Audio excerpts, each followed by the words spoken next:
I'm Allison Hicks. I'm here with Arnold Smith on December 7th, 2008 at Bethel Congregation. Thank you so much for giving us some of your time today and making yourself available for an interview.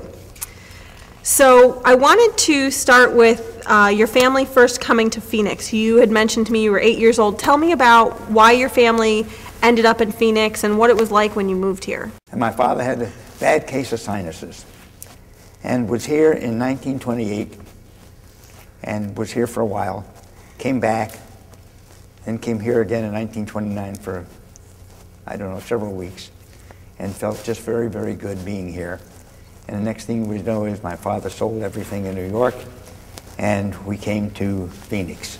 It was a 3-day, 3-night trip, and we, of course, I was born in the city of New York, then lived in Brooklyn after, I think, 3 years or so, and then we had a home up in Rockland County, which is close to Suffern and Nyack, New York. And so we took the train, I believe, from Suffern, New York to Chicago, changed trains in Chicago, and came to Phoenix. And it was a very nice hot day, I think the first week in September. And then my father built a home in Palmcroft on Encanto, right there by Encanto Park. And it was Palmcroft Drive in Coronado. And that home later, many, many years later, was given to Bethel Congregation, and it was for the rabbi to live in. And it was Rabbi Carol Klein. And of course, this is not the first rabbi of Bethel, but he did live there for many years. And then finally sold a home. I think the congregation needed some money, so they sold it to him, which was a great mistake, but nevertheless they did. But now I'll go back to my beginning here. And of course I went to Emerson School and also Kenilworth School, along with my brother, or brothers, and I was the middle one. My oldest brother was Charles. My younger brother was Herb Smith. I graduated high school and I started down at the University of Arizona, and then I was called to be examined for the World War II, and they drafted me, and I was taken to Fort MacArthur in Los Angeles, and then later given a deferment for, not medical deferment, because I couldn't hear very well, and so they threw me out. And of course I came back to Phoenix, and I'd missed a semester at the university, so my father said, you got to go to work at Smith Pipe and Steel Company. So I did it, that's the balance of the year. And well, I was there for, I don't know, 60 or 70 years thereafter. And, but I remember going back that we all belonged to Temple Beth Israel. There was a Bethel, but it was in a house and they didn't have many members. So of course everybody that came to town belonged to Beth Israel, outside of maybe 10 or 12 others. And my father, I remember telling me that they were arguing as to whether the members should wear a skull cap or a tallis. And some said yes, some said no. And so there were a few members that were not very happy. And so my father one day was driving down 4th Street and he saw a church, 4th Street and Fillmore, and there was a sign in front, for sale, and to call a Floyd Stahl, S-T-A-H-L. I remember that very well because I went through this meeting with my father, and he was the trustee for this church. But my father immediately called him, and he said, what do you want for this church? And he said, $10,000. I said, well, we don't have $10,000. He said, well, come see me. So my dad, and I remember going up with him to the Title and Trust Building in Phoenix, downtown on 1st Avenue and Adams. And he made a deal with him and bought it for $6,000. So my father, later that day or the next day, ran into a guy by the name of Eli Growski, who was Aubrey Growski's father. And he told him what he'd done. He said, well, I'm a partner. I'll give you $3,000. Fine. So this is how Bethel got started. Then, of course, the Zeitlin family moved over, and the Elster family moved over, And then I think there was a Skomer family that came over, and pretty soon we had quite a nucleus. And then, of course, there was Rabbi Dow here, and he came on, and later on had a kosher butcher shop. And I remember he kept a little Hebrew school, and I was one of the students, and later, of course, he taught me for my bar mitzvah, which was at Bethel. And I think there was about 60 people at my bar mitzvah, probably 20 Jews and 40 non-Jews, kids I had gone to school with, and so on and so forth. And this is what Phoenix was all about at those days. And then, of course, we grew up, and my father started the Smith Pipe and Steel Company. And of course, not going back into the service, I had to go to work.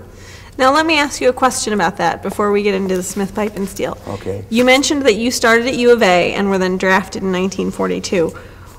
What are your memories during that time, just general living here, being drafted? I mean, we're now in the first week of December, 65, 66 years later than Pearl Harbor. What do you remember about that time? Well, I remember December 7th, I was going to work, and I remember President Roosevelt declared war on Japan. I had my radio on in my car, and he declared war on Japan. You said that your dad started Smith Pipe and Steel. Where was that located when he started? On 19th Avenue, same location as we are today. Okay. We've been in the same location for... So that was the original location? Yes. And so tell me about when he started that company. 1931. Okay. And when did you start working with him there? 1941. Okay. 42. Okay. So after you got back from being drafted, you started at Smith Pipe and Steel. Yes. My father was a pretty, not tough, but also you knew where you stood, and you didn't just play around. You either went to work or went to school. And since I didn't go back to school, I had to go to work. And what was your first job there? He put me in a plant. I had to work with everybody else, with possibly another 50 or 60 employees, which later grew to about 300. But I had to work in a plant. I loaded and unloaded trucks, unloaded and loaded freight cars, was able to start using some machinery like cranes and so on and so forth. And they put me through the days of learning the business the proper way. And the other thing that I found interesting is that, the timing that your father started the family company, Smith Pipe and Steel, I mean, that was essentially the beginning or the very early days of the Great Depression. And you really arrived in Phoenix around that time. I mean, how did the Great Depression impact Phoenix, and what was your impression then? Phoenix really didn't have much to go on, but it was growing in a very small way because it hadn't been hurt to the degree that the many manufacturing cities with tremendous manufacturing, how they got hurt. We didn't have those industries here. Really, the only industry here was the mining industry. So Phoenix wasn't really hurt that bad from the Depression. Okay. So it was an okay time to start a company in Phoenix. That we lost employees and so on and so forth. Okay. But from then on, we've always had somewhat of a small growth, and it became bigger and bigger and bigger. And finally, you know what Phoenix is today. I took on Israel bonds, and I thought I'd have it for a year or two, and it turned out to be some 20-some-odd years.